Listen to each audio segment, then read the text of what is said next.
Sometimes it is too soon to do certain things. Sometimes it is too late. And sometimes it is the right time. Sometimes it is too soon to plant certain seeds. In front of the parsonage where my family and I live, we had an area of significant growth of vines and other things that left a layer of roots about that thick on the topsoil. It took us a while to peel back the vines and to get rid of that root structure, and so eventually it was time to make some decisions about what to plant there. I decided that I didn't want the bed to be so big and that I would plant some grass, and so I went down to the nursery and talked to a gentleman about which kind of grass seed I should plant in late July. And he said to me, you just should not bother. Just forget it, right? It's not going to work. And if you know me, you know my immediate response was, of course I'm going to plant grass seed. You've laid the gauntlet down. Now I'm going to plant some grass seed and see what happens. And so in late July and early August, when it was 95 degrees outside, we got some patches of grass that looked like green versions of Sideshow Bob, just beautiful, lush grass, and other patches of bare dirt. Other places where there was a spindly little shoot or two, the odd spot that could have been used at Wimbledon. You get the idea. I planted seeds and it was too soon. Sometimes it's too soon, sometimes it's too late, sometimes it's the right time. I went back in early September to fill in those patches, and what do you know? Things became easy. You are invited, and you have been invited, as you have just heard during community time, to participate in a number of things in the coming weeks. But as we begin this program year, you are, of course, invited to connect to a broader vision and a broader picture of who we are and what we are up to as a community this program year. For what we do as a community, I hope, will grow and develop in the right time. You are invited to participate in an intergenerational worship service next week and 3 times this fall and likely 3 times in the spring. An intergenerational worship service because our parents, our families made some basic affirmations last year that we belong to a multi-generational church, and that is important for parents of young children who attend this church, and they want their children to grow and mature in the presence of grandparents and great-grandparents. And also that sometimes we make it hard for our children to sing church songs. A few weeks ago, we did sing a hymn with the word unanimity in it. It was hard for me, for my 6-year-old daughter. That's always going to be a bit much to ask. We also affirm that parents would like to learn how to grow, to understand Scripture, and to be the church as adults and with their children. You are invited to see if what we do as a community will continue to grow and develop in the right time as we foster and continue to foster interfaith dialogue with our Muslim neighbors. For now is the right time to allow that to continue to grow. In November, I seek to have a dialogue sermon with Dr. Nurai Yurt from the Peace Islands Institute, and we as a community will contemplate how to approach the world with care and thoughtfulness as we hope to spread love across boundaries. You are invited to see our youth ministry grow and transform under the guidance of Lindsay Nye and AJ Turner. Lindsay has already tweaked confirmation. She has approached youth retreats with thoughtfulness and care, considering the spiritual development of our youth and also how adults can be integrated into that youth ministry so that our teenagers are not on their own island or sitting in their own silo in our congregation. You are also invited to share ministry with Lindsay and hear her challenge because of the way that she has experienced the good news as an adult convert and as someone who has shared with us a year of ministry here. You are invited to share in our ministry of generosity to our community as we continue to learn about big issues of mass incarceration through our Still Speaking event on October 27th. We are inviting everybody in the new year to participate in the United Church of Christ curriculum that has been made available and free by our national staff to all UCC congregations regarding the persistent issues around white privilege in America. You, of course, have been invited to hear the good news of hope through music and song being carried on the voices of people of all ages. You are, of course, invited to hear the good news through the witness and testimony of our own members that honor our own presentations and book studies and Bible study and men's retreats and women's retreats and in casual chats around our campus. You are invited to know, as the video said, that you are welcome here, meaning that it is a cause for joy that you belong to this community or that you have come into this community no matter who you are or where you are on life's journey, and you are invited to know that the staff of this community live in the hope that you will leave here every week with a perspective that has been shaped by the good news of love and hope. We all know, or many of us know, the famous cliche that a preacher should preach with the Bible in one hand and a newspaper in the other. That's a little outdated now, a Bible in one hand and a tablet in the other. But sometimes we as preachers can emphasize the newspaper or the tablet to the detriment of the good news. A sermon isn't a sermon if it's not about God. My vision for preaching here is that if it seemed like God didn't have anything to do with what we were talking about, then it hasn't quite worked. If we haven't in any way invited you into asking yourself some of the big questions about life, we've not done our jobs.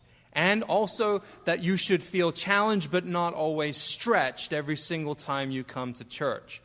Jesus seemed to embody challenging and stretching those who needed to hear that kind of word, but we preachers can sometimes forget that Jesus laughed, and Jesus wept, and Jesus partied. Lindsay talked about partying last week. And that Jesus really did seem to comfort the afflicted. Jesus embodied tenderness and dismay, contentment, a complete prayer life, reliance on God, and did not rely on guilt or shame to motivate others.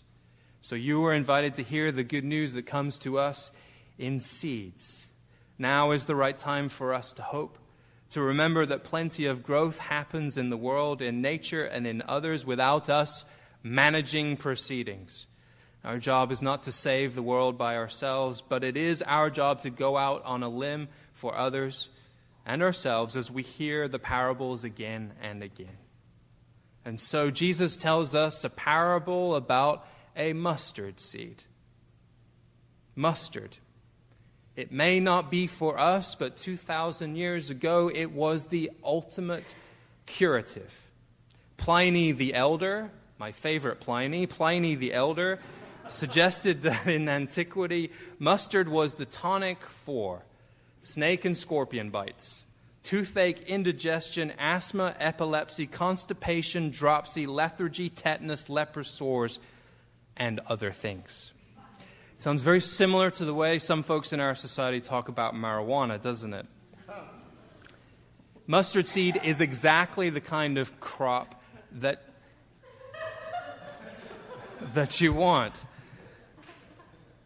Mustard seed is exactly the kind of crop that you want, especially for those in antiquity who embodied the statement that you should let nothing which can be treated by diet be treated by other means.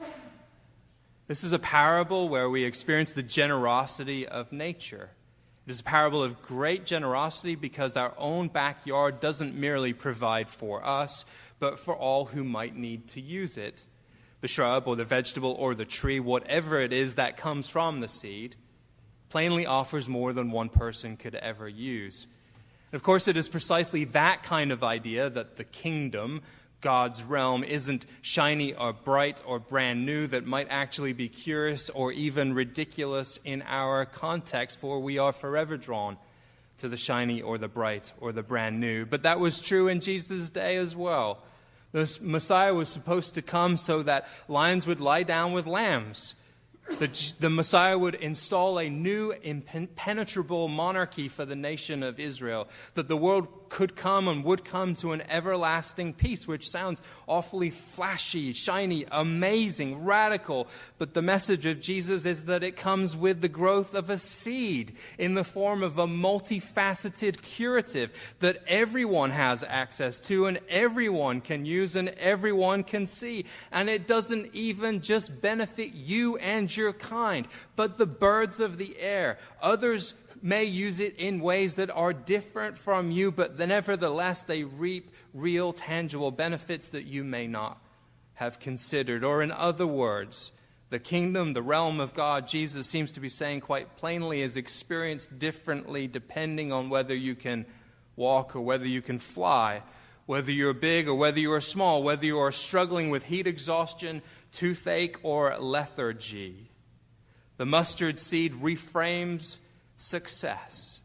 Not just that the greatest things in life are free, but the things that become the greatest successes we did not make grow alone. Micromanaging them never got them to provide shade for the birds. Demanding that something will grow will not ever work. Success in a day will look like many different things, but bullying something into growing does not seem to be the way of God's doing things.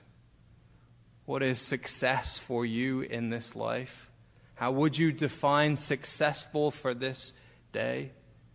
What is success for us in our church? Is it more members, more children, more families, more money? What does Jesus seem to teach us with this parable? I was struck quite recently by the story of a man named Chester Wenger.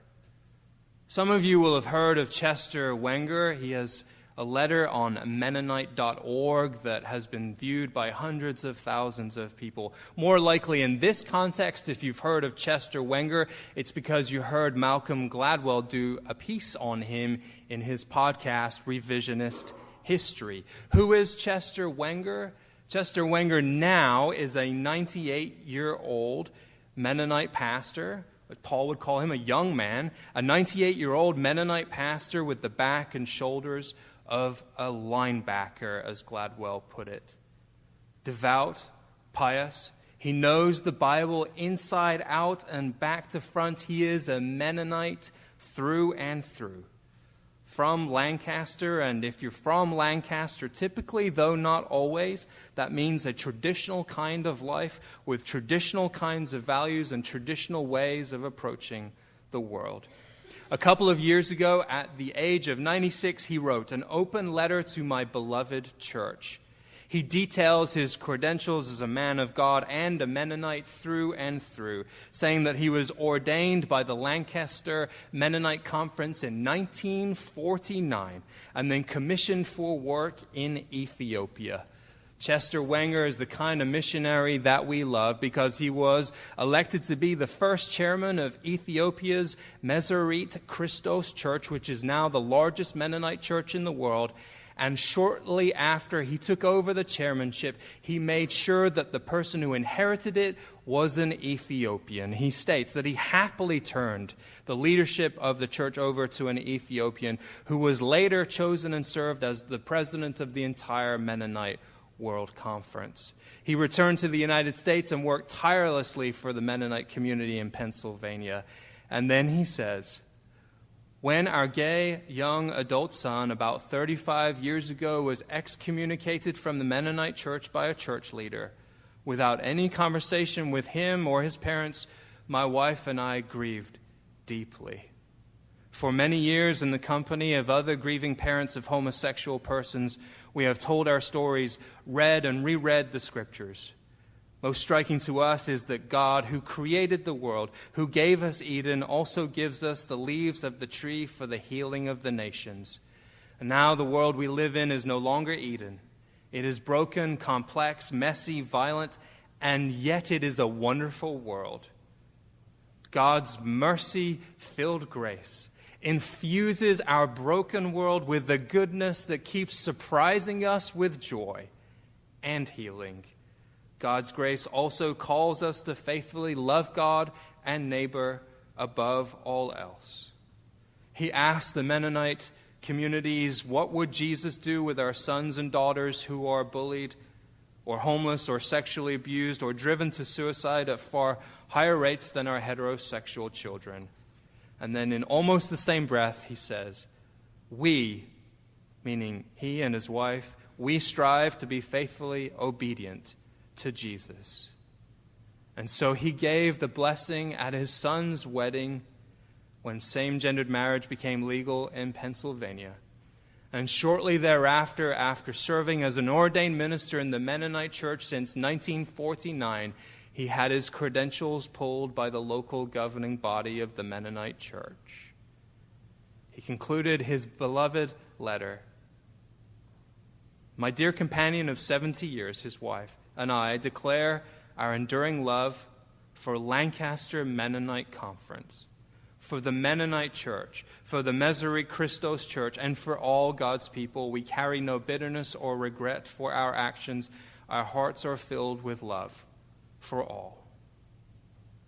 This is probably how things look when the mustard seed begins to grow. Some of us may sneer that it took so long for it to grow. But others may choose to see a generous man trying to live out God's call to self and neighbor. Ultimately, most of us, perhaps even all of us in some capacity or another, has the capacity to live into the ways of God, into that call that Chester Wenger speaks of in his generous orthodoxy. God's mercy-filled grace infuses our broken world with the goodness that keeps surprising us with joy and healing. God's grace also calls us to faithfully love God and neighbor above all else. A seed is planted in Jesus' way of telling things, and you are invited to tend and to till. You are invited to marvel in its growth. You are invited to sometimes seek its shade. You are invited to wander in the mystery of God's realm within you, God's realm around you, and God's realm that is also beyond you.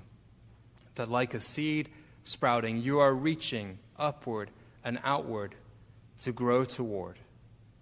We are invited to grow together. May it be so for us. Amen.